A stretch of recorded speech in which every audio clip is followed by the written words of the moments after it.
Hey readers, welcome back to another video. If you're new here, my name is Paloma, and today's video are going to be my book recommendations for Women's History Month. So let's get started.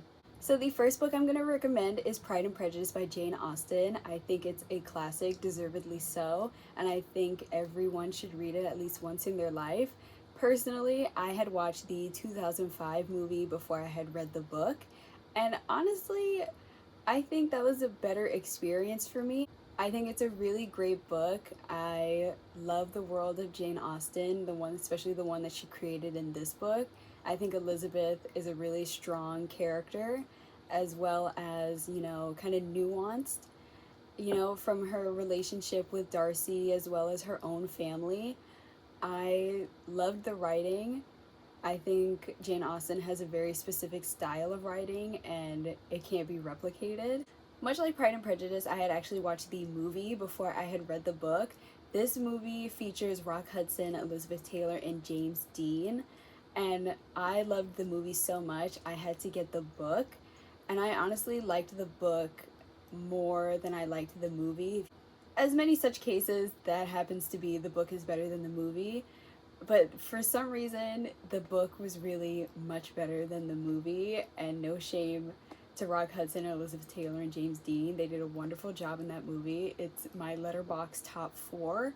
I think if you look at it through a different kind of lens than the actual characters, you can kind of really see the changing of Texas during this time, because one of the main male character, Bick, he's a very strong Texan. He's very much into tradition in the past, whereas his wife, a Virginian socialite, Leslie, she kind of challenges him on kind of everything, whether it's the treatment of his workers, whether it's the Mexican workers or James Dean's character, which is a white man, and or, the social aspects of, being a really rich Texan farmer. I think Edna Ferber did an amazing job. I can't wait to read her next book, So Big. The next book I'm going to recommend is The Street by Ann Petry. I've actually already recommended this book for books to read during Black History Month, but I do want to recommend it again for Women's History Month, just because I think the plot of the book is really over-encompassing. It doesn't just stick to one time period. Because the main character, Ludi Johnson, she's a single mother in 1940s Harlem, and I think Ann Petry did a great job of showcasing how hard it is to be a single mother during that time. She's trying to care for her child as well as, do the dreams that she wants to do. And that, of course, has consequences. When I first read the book, I had a few issues with the ending, but now that I've kind of sat with it and it's been maybe about a year or so since I read it, I kind of understand what Ann Petry was trying to accomplish. And, it's Ludi's world. She has to live with the consequences of her actions. I'm pretty sure I said the same thing in my review, my Black History Month review. I personally think it should be considered a classic within African American literature. I'm putting him in air jail because he kept biting my feet during the video. Say hi, Jean-Luc! The next book I'm going to recommend is actually a poetry book. I don't really read poetry, and that's something that I really do want to change. I picked up this book maybe like 1 or 2 years ago because I loved not only the cover, but I also loved the title, Black Girl Call Home. I was very surprised at how much I resonated with this poetry book. It really felt like I was looking at myself reading Jasmine Mann's words. I think she's a wonderful poet. I would probably love to read another poetry book of hers if she has one. And so if you love poetry, especially if you are a Black woman in your probably early to mid-20s, I think this is a really great poetry book. The next book I'm going to recommend is going to be Matrix by Lauren Groff. I ate this book up. I devoured it in probably a few weeks because I loved the plot so much. So the main premise of the book is that 17-year-old Marie is tasked with going to this abbey as a nun, and throughout her journey at this abbey, she goes through a lot of trials and tribulations, and eventually at the end of the book, she becomes this well-respected nun, or abbess, I think is the term. And I really loved what Lauren Groff did with this. Her writing style is so unique, and I was really blown away at how much I kind of almost related to Marie as well as the other nuns that were in her care. I think it's a great book. It almost reminded me of The Pillars of the Earth by Ken Follett, because one of the main characters is a prior of Kingsbridge, and he almost similarly goes through like the same things Marie goes through with trying to keep this abbey maintained really well, as well as servicing the people in the surrounding area, as well as taking care of the other nuns in her care. So I thought it was a really great book. It's a really great exploration on femininity, religion, maturity. The next book I'm going to recommend is Queen Charlotte by Julia Quinn and Shonda Rhimes. I bought the book because I loved the TV show so much. That is how much I loved the TV show. I thought the show was so well done. It was very much different to the actual Bridgerton series, which is not a knock on the Bridgerton series because I eat it up every single season, and I can't wait for season 4. I think this book was so well done. I loved it. There are a few things that are in the book that weren't in the TV show, but that's to be expected really when you do an adaptation. Whether you do TV to book adaptation or book to TV adaptation, there's always going to be something that's kind of left out. But I loved the writing in this. I think I actually had purchased the Viscount Who Loved Me, which was Kate and Anthony's book, and I really loved that book too. I think she does a really great job with tension. Yeah, it was just a really good escapist read. I think it was really well done. The next book I'm going to recommend is The Davenports by Krystal Marquis.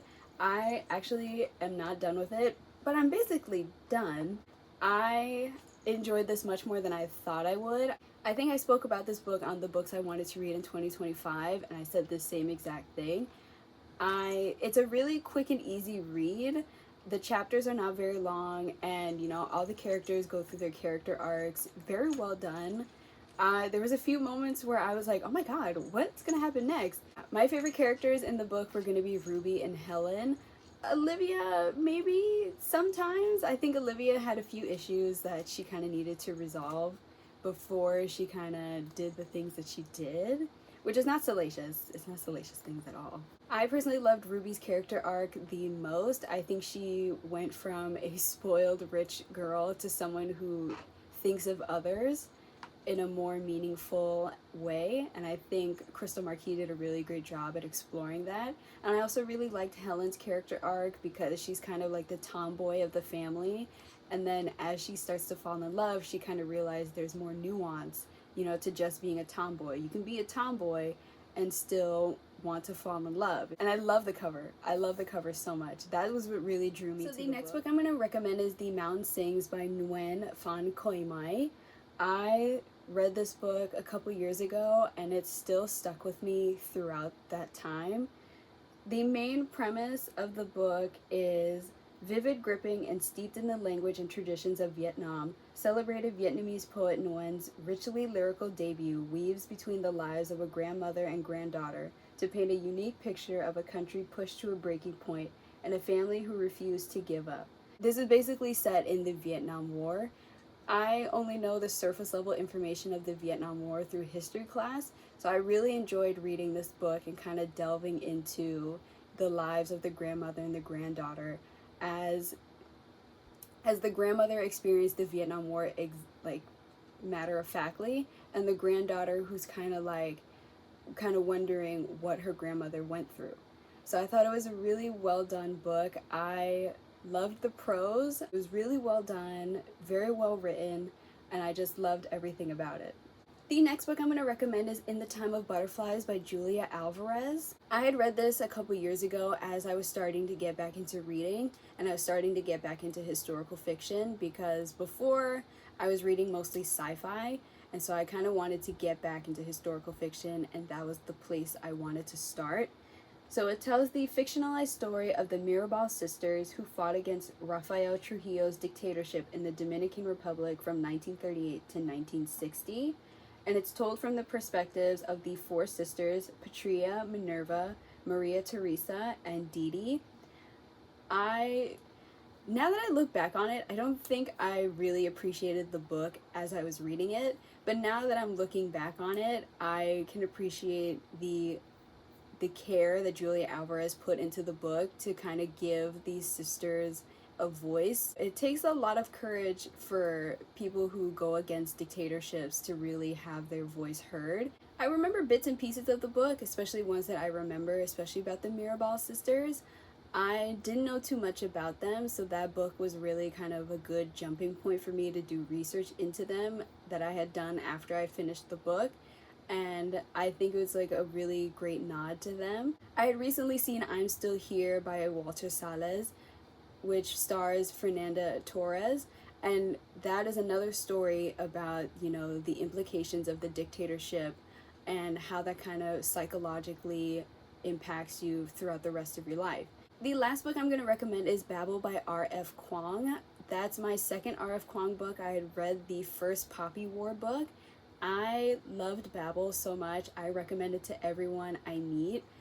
There can be times where it can be a bit hard to read, especially if you're not into historical fiction, because the Poppy War is essentially fantasy. She did a really great job of weaving historical fiction and fantasy, that the fantasy didn't overpower the historical fiction too much. I thought it was a really great blend of the two, and the last chapter, I don't think I'll ever forget that last chapter ever. So Robin Swift and Victoire de Graves, those are my two favorite characters in the entire novel. I loved their friendship and I loved their character arcs. I think R.F. Kuang knows how to write a book, and I wish I had her determination and work ethic to create my own novel the way that she does, because she's put out almost like 10 books in like the last like few years. It's almost crazy. I'm exaggerating, but I mean, my God, the work ethic is superb. The honorable mentions are going to be books that I've already mentioned on the channel, but I do think are really important reads. The first one is going to be Homegoing by Gyasi. I think it's a wonderful book. It got me back into reading historical fiction and reading in general. The next one is going to be Pachinko by Min Jin Lee. You all guys already know that it's one of my favorite books. I have it recommended in my favorite books of all time video, so I think it's really a book that everybody should read. So those are the books that I recommend for Women's History Month. I hope you enjoyed the video, and I hope to see you in the next one. Bye!